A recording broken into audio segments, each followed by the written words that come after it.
Hello, so today's news, we're gonna read about Egypt's news today, Friday, the 13th of March 2026. First, we're gonna start with the homepage of Egypt News, all the categories. Foreign Affairs updated. Egypt categorically rejects and condemns Iran targeting of Arab Gulf countries, Iraq and Jordan. LCC2 Bezishkian.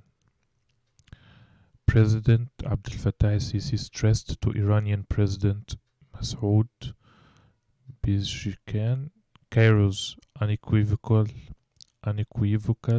condemnation and absolute rejection of Iran's targeting of the Gulf states, Jordan and Iraq.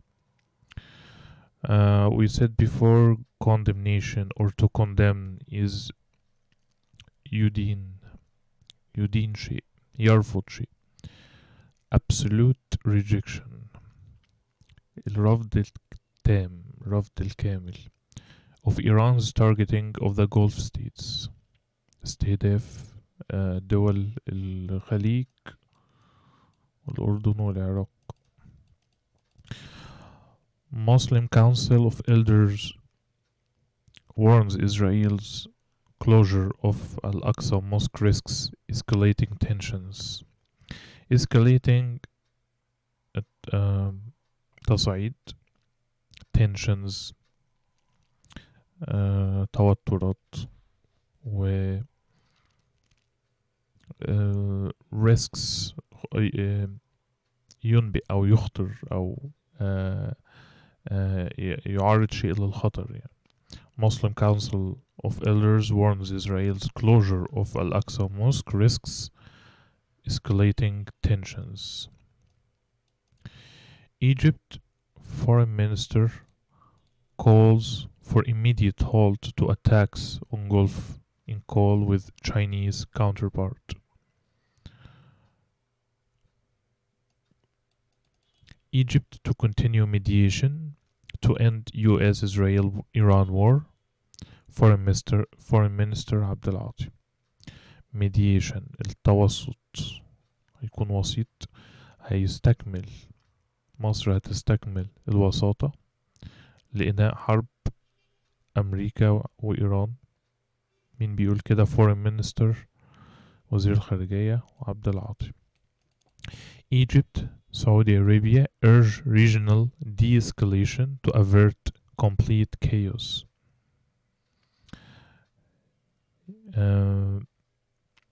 يحث على المنطقة لخفض التصعيد de-escalation to avert complete chaos لنتجنب الفوضى الكاملة complete chaos فوضى.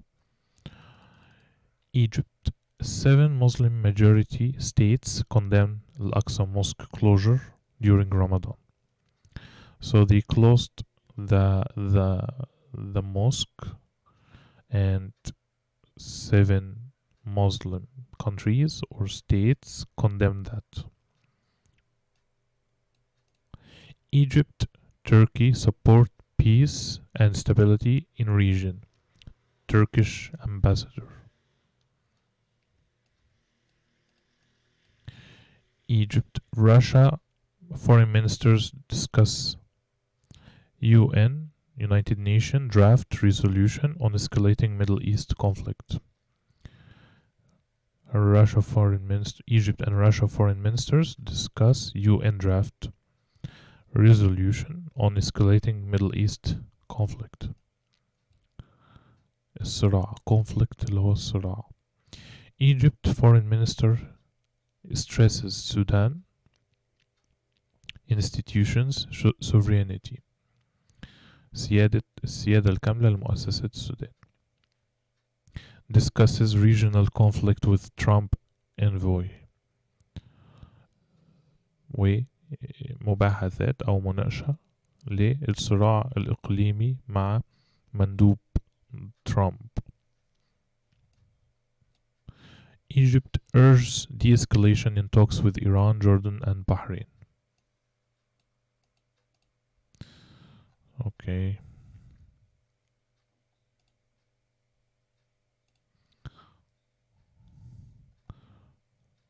Let's check politics.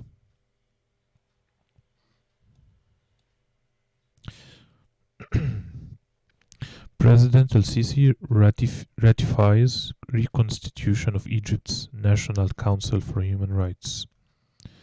Okay, let's read this one in detail. Egypt President Abdel Fattah el-Sisi has ratified a parliament decision to reconstitute the National Council for Human Rights for a new 4-year term.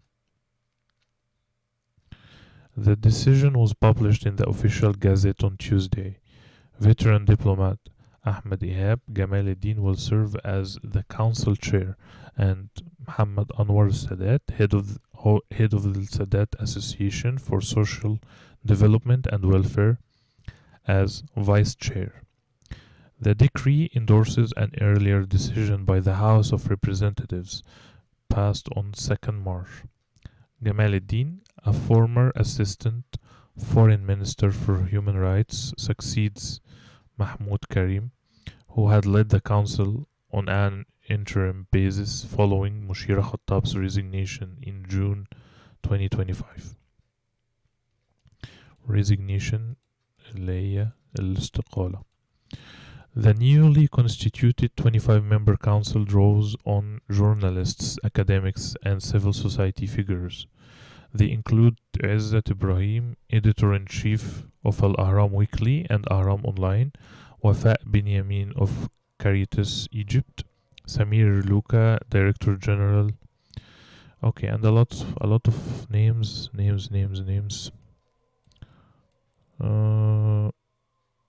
Okay, names until the end. What else in the politics? Unresolved US-Israeli conflict with Iran threatens global Okay.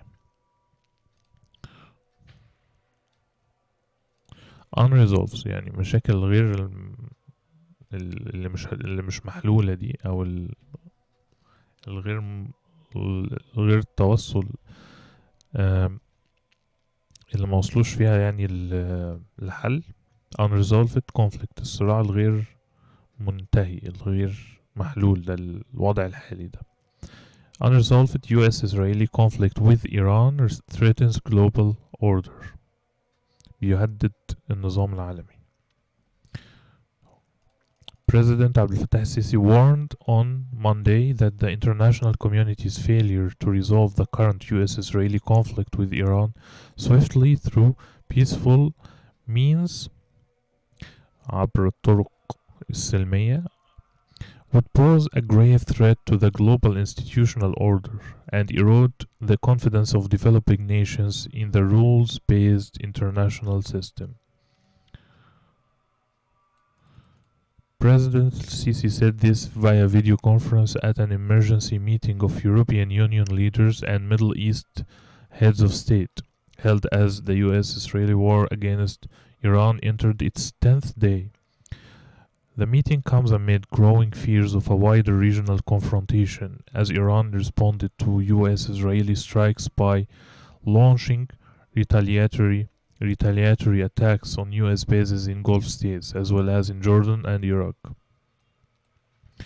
European capitals are particularly concerned about the conflict's impact on global energy security, especially after attacks on energy infrastructure and the closure of the Strait of Hormuz.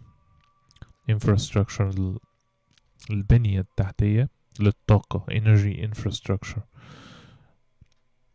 through which about 1/5 of the world's oil and liquefied natural gas supplies pass. Europe relies heavily on Gulf energy imports, especially LNG from Qatar, which must transit the strait. Yeah, Europe is affected badly, energy-wise. Uh, where are we? President al-Sisi called for an immediate halt to attacks on Arab states and urged all sides to pursue dialogue. He warned that the escalation is already disrupting energy markets, trade, and global supply chains, with developing nations bearing the greatest impact. El-Sisi said Egypt firmly rejects any violation of Arab states' sovereignty or territorial integrity and stressed that their security is closely linked to Egypt's own.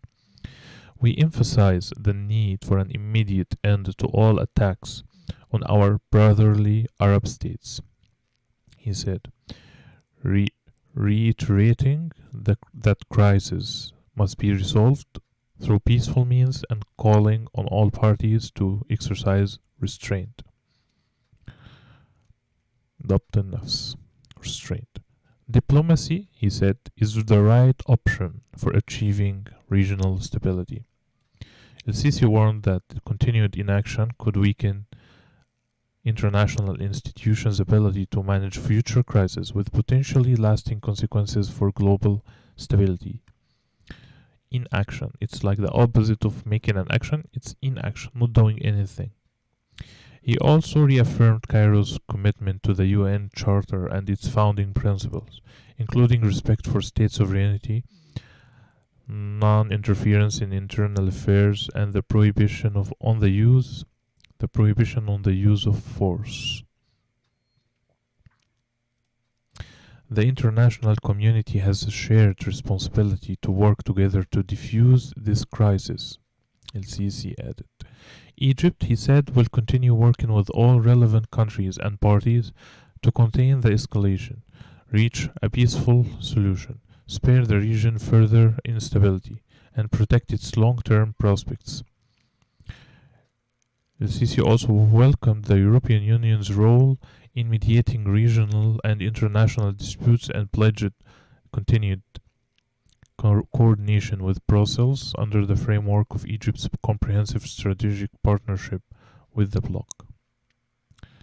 Nuclear-free Middle East.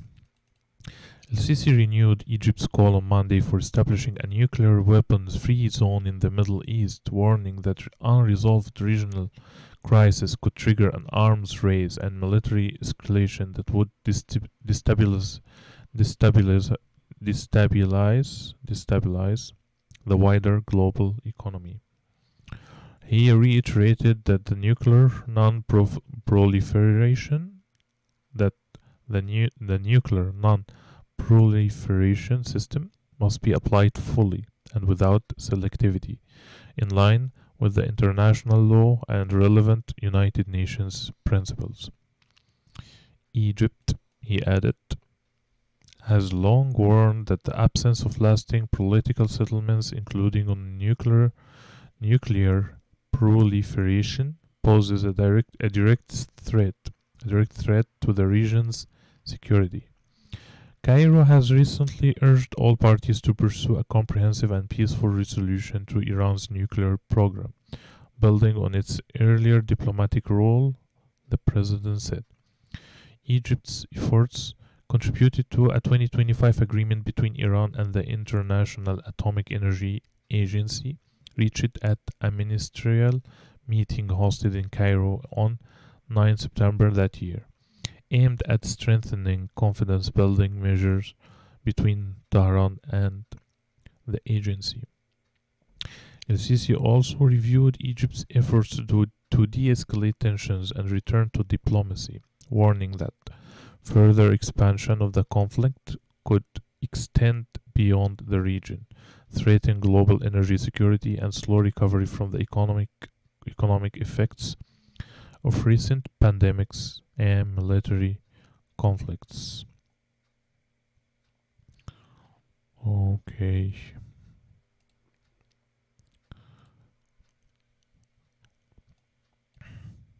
Mhm. What about the society?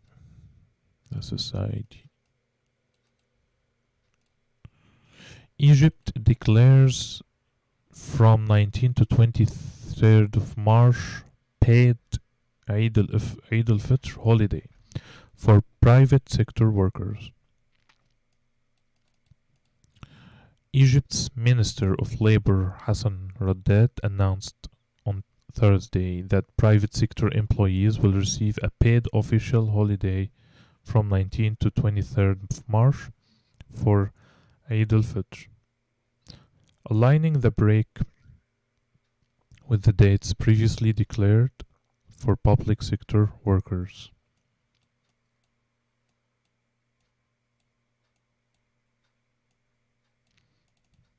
The ministry said the decision applies to employees covered by Labor Law number 14 of 2025 and aims to unify official holiday dates across different sectors of the state whenever possible, allowing workers nationwide to observe the Eid holiday during the same period. Employers may require staff to work during the holiday if work conditions necessitate if work conditions necessitate it, the ministry added. In such cases, employees are entitled to double their daily wage in addition to their regular pay, or to receive a compensatory day off, in accordance with the provisions of the labor law. The labor law grants private sector workers the right to fully paid leave during official holidays and national occasions determined by the competent minister.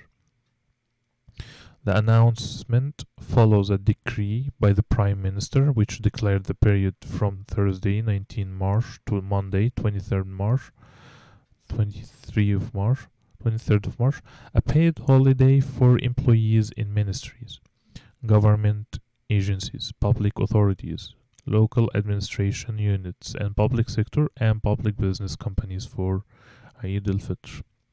The Labor Ministry said the circular has been distributed to labor directorates across Egypt's governorates to oversee its implementation within private sector companies and establishments, with officials instructed to publish the circular's provisions at workplaces and production sites and ensure their enforcement. Eid al-Fitr is one of the two major Muslim festivals observed worldwide and is traditionally marked by prayers, family gatherings, and public celebrations. Happy Eid. Happy Eid al-Fitr. Courts and law, foreign affairs, health. What about health? We read this before. Shots launches national pathology not to boost cancer. Okay. What about this one? Egypt launches national digital pathology network to boost cancer diagnosis. التشخيص to boost cancer diagnosis accuracy دقة التشخيص to 92%. Egypt's health minister Khaled Abdel Ghaffar oversaw the signing of a memorandum of understanding on Sunday to launch a national digital pathology network linking 7 medical sites aimed at accelerating cancer diagnosis and raising diagnostic accuracy to 92%, the Ministry of Health said in a statement.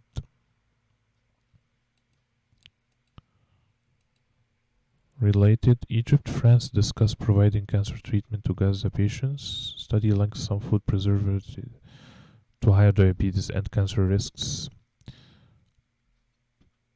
Okay. The initiative, signed between the Ministry of Health and Roche Diagnostics Egypt and the Egyptian Center for Disease Control, will deploy artificial intelligence supported pathology systems to strengthen diagnostic capacity across hospitals and healthcare facilities, particularly for oncology services. The memorandum was signed by Mohammed Hassani, Assistant Minister for Health Initiatives, and Mu'taz Nasif, Chairman of Roche Egypt Diagnostics, in the presence of senior health officials, including representatives from the teaching hospitals and institutes authority. The Secretariat of Specialized Medical Centers and the Presidential Women's Health Initiative. Abdul Ghaffar said the network represents a strategic step in Egypt's transition toward precision medicine and digital diagnostics, describing it as the foundation of a nationwide digital infrastructure to improve diagnostic services and treatment outcomes. The system will allow pathology slides to be digitized and analyzed using artificial intelligence, enabling specialists to review cases remotely and reducing the impact of geographical distance on access to expert medical opinions. The first phase will connect 7 strategic locations, including the Egyptian Center for Disease Control, the Egyptian Medical Research Center at Ain Shams University, Nasser Institute, the Ministry of Health Central Laboratories, and specialized oncology centers in Sohag, Kafr Sheikh, and Damanhur.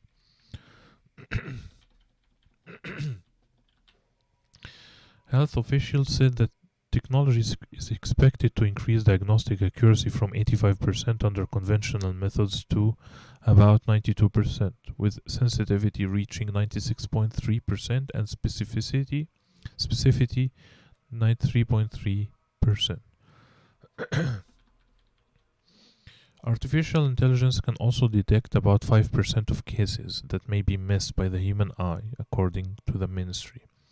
The minister also highlighted progress under the Presidential Women's Health Initiative, which reduced the average time between suspected diagnosis and the start of treatment from 270 days to 49 days, an 82% improvement, with plans to shorten the period further to 28 days.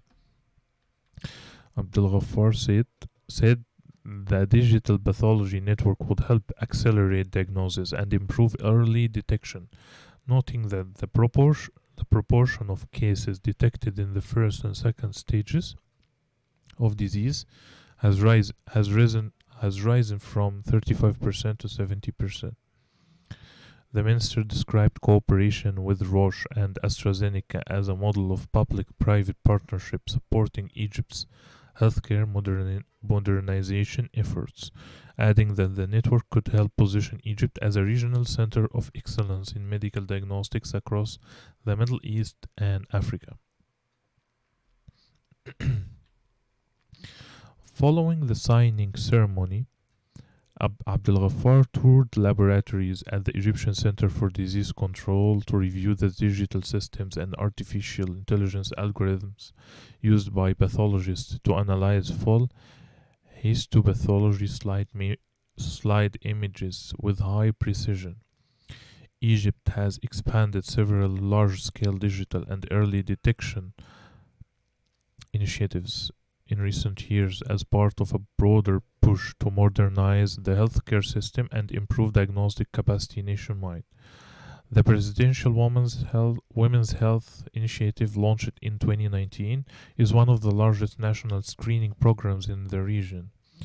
The program focuses primarily on early detection of breast cancer and chronic diseases, providing free screening and follow-up services through thousands of primary healthcare units across the country.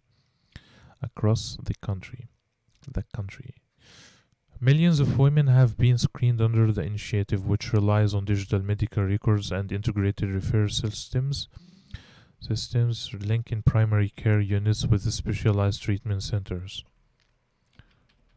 Another major effort is the National Healthcare Digital Transformation Program, which includes creating unified electronic medical records and integrating hospitals and laboratories into digital health platforms.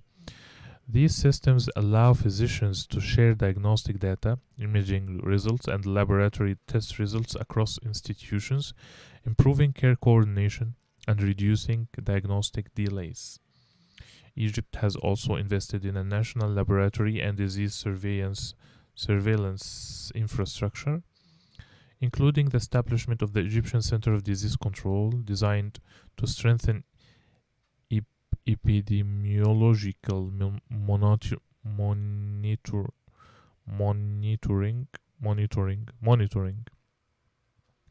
monitoring, laboratory networks, and rapid response capabilities. The center forms a core part of Egypt's strategy to centralize diagnostic data and supports research and advanced testing.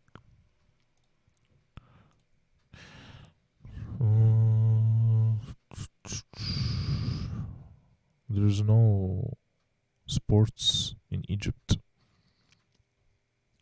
Defense, urban, and transport.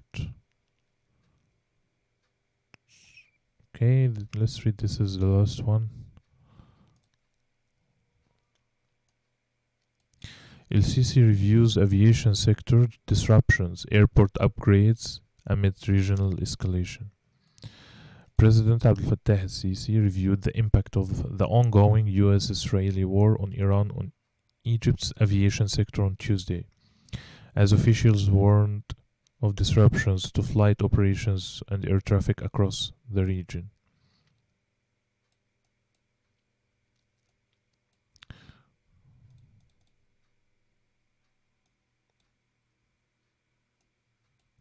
In meeting with Prime Minister Mustafa Madbouli and Civil Aviation Minister Sameh El-Hifni, El-Sisi discussed flight cancellations and changes in air routes affecting Egyptian airlines, according to the presidency.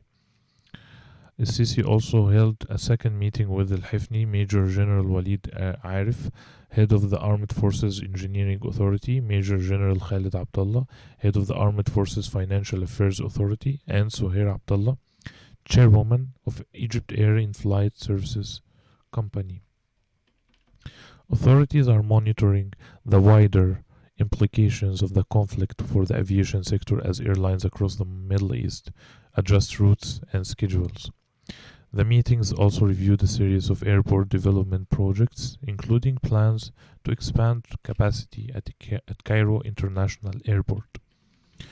Officials discussed progress on the airport's planned Terminal 4, which is intended to significantly increase passenger capacity and strengthen Cairo's role as a regional aviation hub. Upgrades are also underway at airports in Luxor, Alexandria, and El Alamein, while authorities are planning a new passenger terminal at Capital International Airport. Additional projects include the establishment of Santa Catherine International Airport and El Arish International Airport.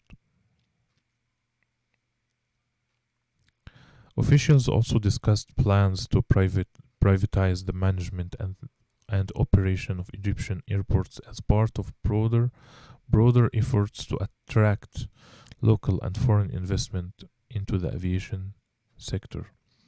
The talks reviewed the performance of Egypt Air and the financial results of its holding company for the 2024-2025 fiscal year, as well as plans to modernize airport operations through digital systems aimed at improving efficiency and passenger services.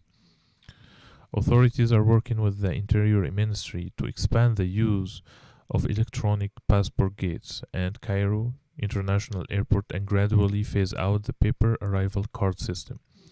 El-Sisi also called for further development of Egypt Air, urging officials to expand the airline's fleet, improve operational efficiency, and upgrade passenger services. Officials also examined construction work at the Transit Hotel in Terminal 3 at Cairo International Airport. Plans for Terminal 4 at Cairo International Airport form part of a broader strategy to expand the country's aviation capacity. The new terminal is expected to handle about 30 million passengers annually, potentially raising the airport's overall capacity to around 60 to 65 passengers a year. Estimated to cost about $4.5 billion, the project is expected to take roughly 4 years to complete and will include a new passenger terminal, aircraft stands, operational facilities, and upgraded navigation systems. Authorities say the expansion will also include a new runway, larger aircraft parking areas, and improved road links to the airport complex. It will incorporate smart airport technologies and digital passenger processing systems to streamline check in, security, and boarding procedures while improving overall operational efficiency.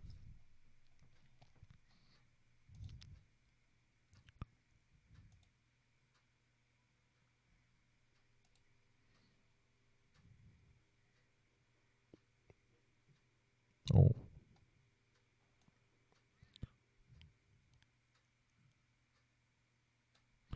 Where light becomes breath. Egyptian artist Sabah Naim exhibits intimate miniatures.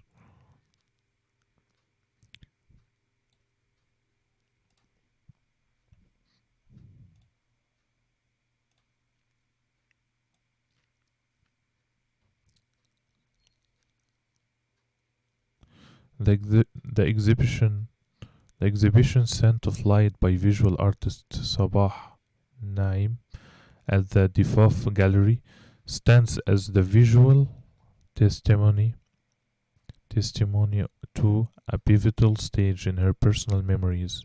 Here, the miniature becomes an act of faith, a visual prayer.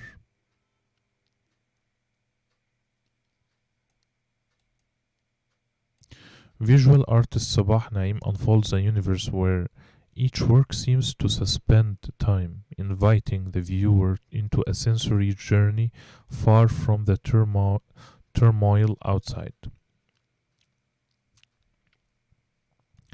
Turmoil is a beautiful word. A state of great disturbance, confusion, or uncertainty. This faithful testimony to a turning, how to pronounce this? Testimony, testimony. Testimony to a turning point in her life, lines on the walls like the chapters of a sacred book. In this search for the essential, the series of miniatures intertwines flowers, dots, and lines until they reach a hypnotic effect. Here here technique transforms into spirituality. The repetition of the motif resembles a Sufi dhikr, repetitive invocation of God's names or sacred phrases. A visual chant whose haunting rhythm leads toward ecstasy. The artist's visions move to the rhythm of Sufism, rising and falling in perpetual transformation. Beyond this spiritual lineage, Sabah Naim has forged a singular language, a constant dialogue between her inner world and the agitation of the one outside. The agitation, a state of anxiety or nervous excitement. Agitation. Agitation. Agitation. In Scent of Light, the repetition of floral and geometric motifs becomes a meditation as the artist extracts peace from chaos, offering the viewer a serene gaze upon existence.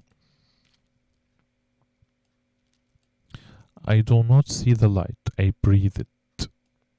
The title of the exhibition, Scent of Light,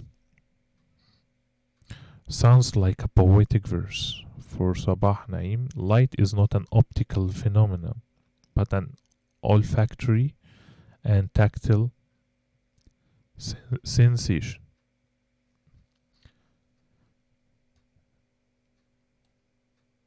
Mm, tactile. Tactile.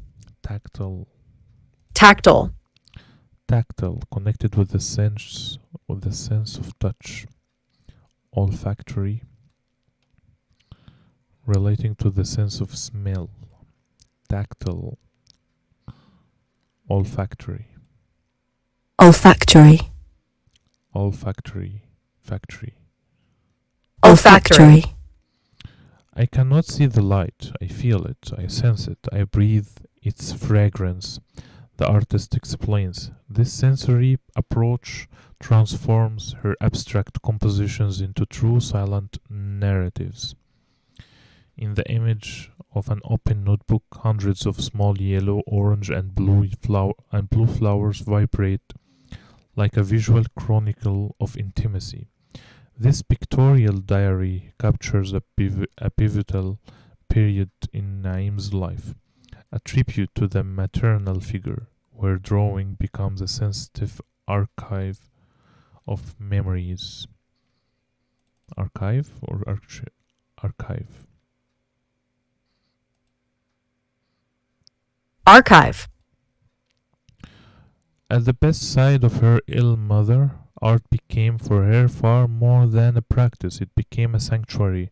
In the secrecy of her pages, the repetition of these motifs acted as a silent therapy, a necessary refuge in the face of impending loss.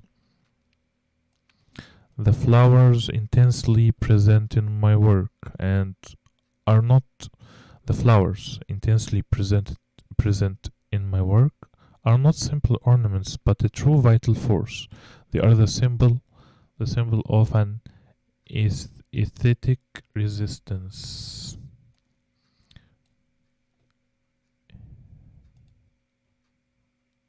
Aesthetic. Aesthetic. Aesthetic. Aesthetic.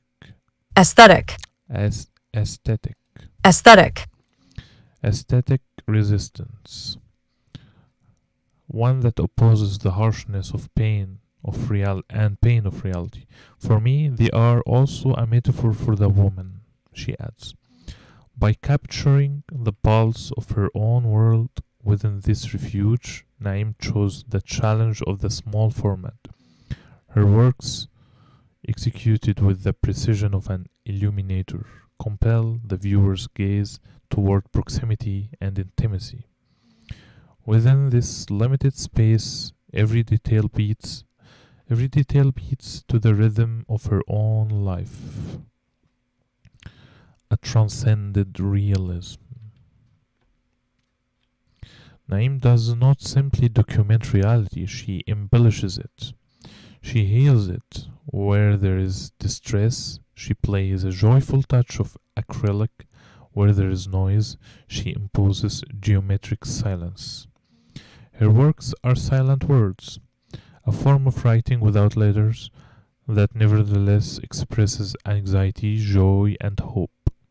Her miniatures act as windows onto an alternative world where the most ordinary everyday element, a simpler street flower, is elevated to the rank of an icon. Long accustomed to the amplitude of large formats, the artist experiences this shift to miniature as a true form of asceticism. Asceticism. Asceticism. Asceti- Asceticism. Asceticism. Severe self-discipline. Asceticism, severe self-discipline and avoiding of all form of indulgence, typically for religions. Okay, asceticism. This change of scale imposes a discipline in which the breath becomes measured and discreet, giving way to the line. As such, the act of painting becomes a silent performance, a ritual in which the artist disappears behind repetition. In this withdrawal of the self, the gesture becomes a prayer, and the small format opens onto an infinite space. Each corolla, painted with singular attention, has its own face. It is a portrait in itself, multiplied infinitely. These flowers form what Naim calls a vegetal crowd that refuses anonymity. Refuse anonymity.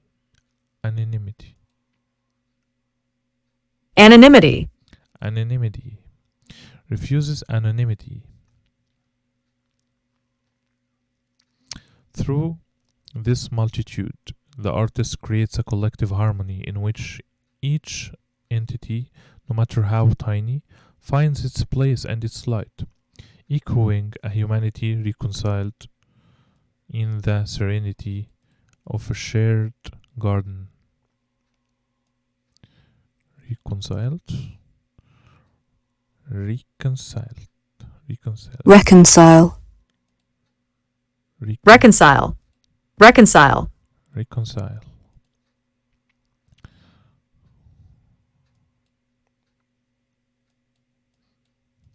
From body to breath, the metamorphosis of the subject. Sabah Naim's academic journey sheds new light on this exhibition. She seems to have carried out an alchemical reduction. The body is no longer represented, it's lived. At Difaf Gallery, the body has dissolved to become a vibration, a pure rhythm in which every point beats like an invisible heart, the artist says. This search for the essential transforms the body object into a body subject with a deeply organic rhythm. Far from being simple ornaments, the accumulations of lines and flowers evoke cellular structures in the midst of division. In this visual symphony, repetition breathes life, transforming the surface of the canvas into a vibrating organism. Ultimately, Naim's miniatures are not mere exercises in precision, but the true fingerprints of her soul. Through this quest for beauty in the ordinary, the Egyptian artist performs an act of sanctification. She gathers the most marginal details of everyday life and elevates them to the sacred.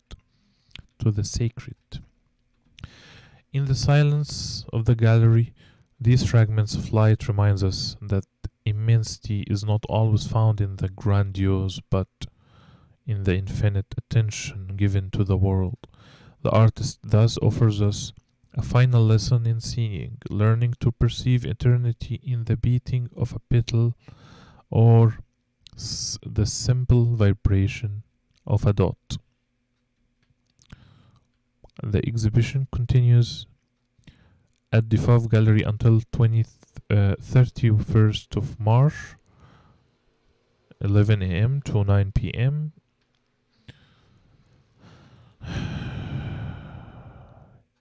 Exhibition. Exhibition. Exhibition. That's enough for today. Thank you for watching.